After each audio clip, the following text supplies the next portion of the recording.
Creepy Nights at Freddy's é uma fangame que busca refazer os dois primeiros FNAFs. Bom, temos dois jogos, o Creepy Nights at Freddy's 1 e o Creepy Nights 2. E hoje eu vim aqui fazer uma review dos dois jogos. Então, sem enrolação, se inscreve, deixa o like e bora pra primeira review do canal. Creepy Nights at Freddy's 1 é um remake de FNAF 1. É mais ou menos um remake. Por que eu digo mais ou menos? Porque ele basicamente não muda nada do FNAF 1. Nenhum acontecimento, não muda as mecânicas, nada. É basicamente o FNAF 1 3D. Então eu acho que eu não preciso falar, ficar passando por detalhes sobre o que os animatronics fazem. Eles têm as exatas mesmas mecânicas do FNAF 1. Isso é um ponto bem negativo do jogo, porque torna basicamente a mecânica do jogo ser free roam, do jogo ser 3D, inútil. Porque veja bem, se ele é só um FNAF 1 que não tem mudança nenhuma e só é 3D, só adiciona alguns easter eggs legais, então não tem muito o que você fazer com o free roam. Sei lá, você vai sair pra ver uns 2, 3 easter eggs e acabou, você não vai mais querer sair, porque o jogo não sabe utilizar o próprio free roam. Quando você pega um jogo como FNAF 1, transfere para o 3D, quer fazer um jogo free roam, mas não muda absolutamente nada do que o jogo é, você tá desperdiçando o free roam do jogo. Porque um bom free roam é composto de algumas coisas. Primeiro, o mapa tem que ser bom, né? Um jogo de terror free roam tem que ter um mapa condizente. Os mapas dos dois primeiros FNAFs, o único dos mapas dos 4 primeiros FNAFs que realmente dá para fazer um jogo de terror free roam, sem fazer muitas alterações no mapa, é o mapa do FNAF 3. Porque ele é o mapa que tem mais ligações entre as salas. Já o do FNAF 1 e do FNAF 2, por exemplo, não dá. FNAF 1 principalmente, porque os mapas do FNAF 1 e 2 não tem tanta ligação dentre as salas.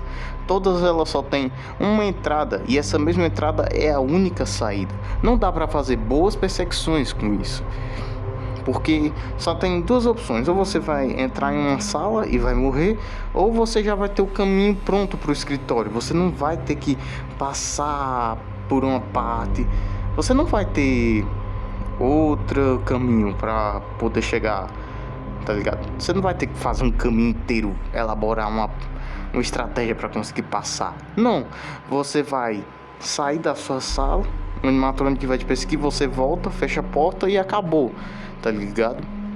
Não tem graça. Inclusive, Into the Pit originalmente teria o mapa do FNAF 1 original, só que foi retirado justamente por causa disso, porque não ia dar para fazer boas perseguições. E um bom exemplo de como fazer um bom free roam é o próprio Into the Pit. Ele é um FNAF original se fosse free roam, e ele tem um bom free roam justamente porque ele tem um mapa que tem ele é todo interligado, tá ligado? E as salas de Into the Pit tem no mínimo 2 saídas, né? Tem no mínimo uma entrada e uma saída. Isso torna o free roam, né, as perseguições do jogo muito melhores. Além de que, pelo fato de que não existe alteração nenhuma no FNAF 1, tecnicamente você não tem uma narrativa sendo contada. Então você não tem objetivos, que é o que faria o free roam ser útil. Porque vamos ser sinceros, se o mapa fosse corrigido, né, ele tivesse interligações, ele fosse interligado, as salas fossem interligadas, ainda assim ele precisaria de um objetivo, porque você só ia sair da sua sala por sair, tá ligado? Você não ia ter um motivo para sair, não ia ter um motivo para você explorar, só se você quisesse, senão que se foda, tá ligado? Você ia ficar naquela sala o resto da noite. Então, quando você cria uma narrativa que coloca objetivos no seu jogo, você automaticamente dá uma função pro free roam, para exploração. Quando você não coloca isso, você simplesmente inutiliza o free roam. Mesmo que você tenha um bom mapa, você não vai conseguir utilizar ele da maneira correta, porque você não vai ter exploração, um motivo para explorar. Um bom exemplo de como usar o Free Room é o próprio The Joy of Creation. O original, né, o de 2017, o Story Mode original, e a demo do escritório que saiu ano passado no aniversário de FNAF. O original, né, na fase 4, né, do porão, você tem objetivos. Por isso que a mecânica Free Room é utilizada, porque você tem que coletar os itens. Você tem inimigos que se correlacionam com a mecânica Free Room. Então, por isso que funciona. E na demo do escritório que lançou ano passado, você tinha motivo para se levantar, sair do monitor e explorar a sala. Porque aleatoriamente podia, né, uma das câmeras parar de funcionar e você ia precisar dos fusíveis, então você precisava encontrar eles, além da própria mecânica da Chica. Aquilo sim é uma boa exploração de uma mecânica Free Room em uma gameplay de escritório, algo que não existe aqui. Você só vai ter um FNAF 1 3D, como eu já disse. Então isso torna o fato do jogo ser 3D, do jogo ser Free Room, inútil. E é só um detalhe para deixar o jogo bonitinho. O jogo ser 3D praticamente. Bom, agora saindo mais da parte do Free Room, o jogo tem alguns easter eggs legais. Quer dizer, não dá para conseguir esses easter eggs na versão mobile, porque o mobile é mais limitado, não dá nem pra agachar no mobile, então não dá pra conseguir aquele negócio de que se você for na Parts and Services, se esconder embaixo da mesa, o endoesqueleto vai começar a te perseguir. Aquilo ali é um detalhe legal, né? Além dos easter eggs do Michael Afton, né? Que nesse jogo você controla o Michael Afton, depois do Sister Location. Esse jogo saiu na época da Custom Night do Sister Location, então o pessoal achava que o Michael era o Springtrap ainda. Enfim, tem um easter egg noite 6, se eu não me engano, que se você for nos banheiros, você vai ver o Michael entrando na Secret Room. É, um detalhezinho legal, mas essas duas coisas não adicionam muito no jogo, sinceramente. Olha, graficamente o jogo é bonito pra época. O jogo é bem bonito até. Nossa, eu me surpreendi quando eu vi os gráficos do Creepy Nights. Eu não lembrava que eles eram tão bonitos assim. Bom, e é basicamente só isso que o jogo tem a oferecer. Então acho que já é o momento da nota final. Bom, por mais que ele não tenha tanto conteúdo, eu ainda consegui me divertir bastante com o Creepy Nights 1. Então eu acho que uma nota 5 é mais justo, tá ligado? O jogo tem alguns easter eggs legais. Não é nada demais, mas também não é algo horrível. E outro detalhe, eu consegui o easter egg do Golden Freddy na noite 5. E do Creepy Nights 1 é só isso. Então bora pro Creepy Nights 2 logo, né?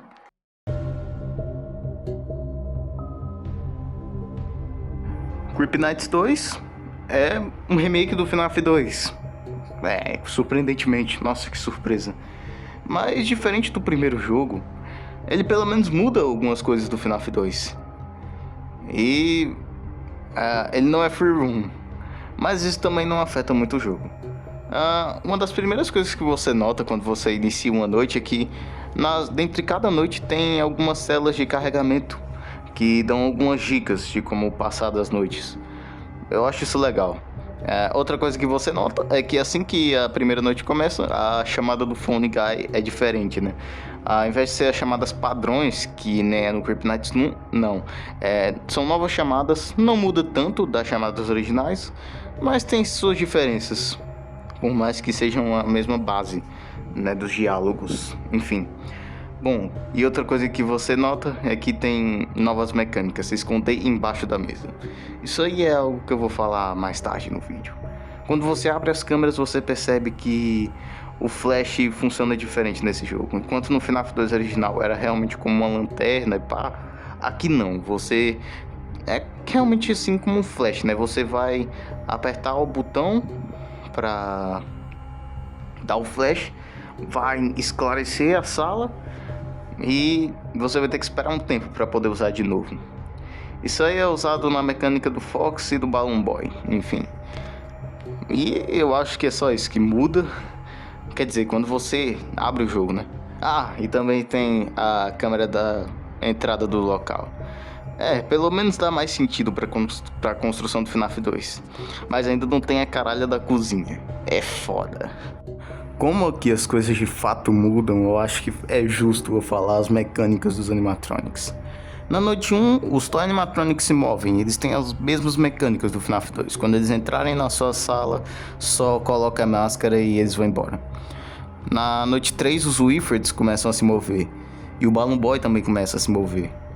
A mecânica do Balloon Boy é muito diferente da mecânica dele no FNAF 2. Em vez de você só colocar a máscara, ele vai ter uma mecânica relacionada às câmeras. Sim, FNAF 2 ganhando mais uma utilidade nas câmeras, finalmente. Bom, quando o Balloon Boy fizer algum barulho, tipo ele falar hello ou dar uma risada, ou ele só se mover, você vai dar o flash nele. Porque se você não der o flash, ele vai chegar na última fase do movimento dele, em que ele vai ficar dando um monte de risada, você não vai conseguir usar a sua lanterna, e isso vai ocasionar em você morrendo pro Foxy. Quando você dá um flash na cara do Balloon Boy, ele retorna para a fase inicial dele e não rouba sua lanterna. Enfim, preste bastante atenção na câmera do Balloon Boy, porque assim que ele fizer algum barulho ou se mover, você já tem que tacar o flash na cara dele para não ter risco de você perder sua habilidade de usar a lanterna. Bom, os Wiffords têm relação com a mecânica de se esconder embaixo da mesa. Quando eles entrarem na sua sala, só se esconda embaixo da mesa até as luzes pararem de piscar.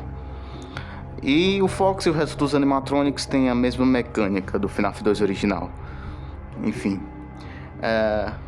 bom, e dá pra ver que esse jogo é realmente bem melhor que o primeiro. Só pelo fato de que ele já adiciona novas mecânicas aos Wiffords e até o Balloon Boy. Já dá pra ver que é um jogo que teve uma melhor elaboração, né? O primeiro jogo, ele parece ter sido feito só porque o criador quis. Esse aqui realmente parece que o criador quis fazer um remake mesmo, quis refazer o FNAF 2. E de certa forma ele melhora muitos aspectos do FNAF 2.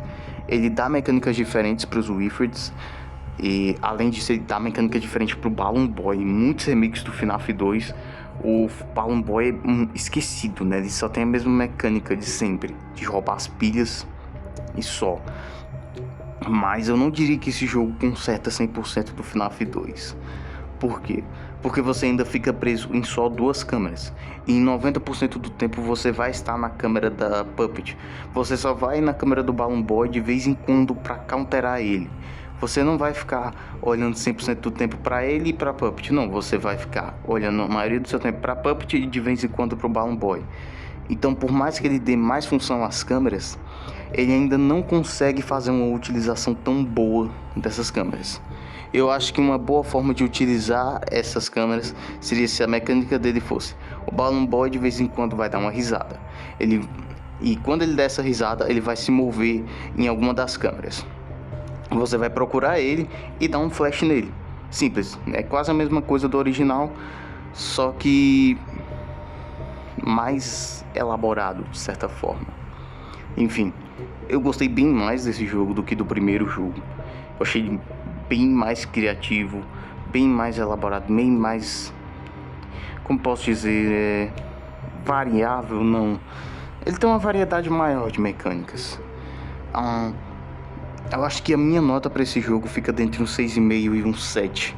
Por mais que eu acho que um 7 seja a nota ideal, às vezes eu acho que é uma nota muito alta, não sei. Eu acho que é só isso que eu tenho para falar desse jogo. E tem um easter egg que, se de vez em quando os desenhos da parede vão ser trocados por fotos de youtubers. Eu consegui esse easter egg. E tem um easter egg mais comum das câmeras, que às vezes aquelas imagens dos animatronics sem olhos aparecem no monitor das câmeras. Essa foi a minha primeira review do canal. Eu não sei se ficou bom, mas eu espero que vocês tenham gostado. E comenta aí embaixo o que você acha dos jogos do Creepy Nights. Você acha eles bons ou não? Enfim, esse foi o vídeo. Falou e fui!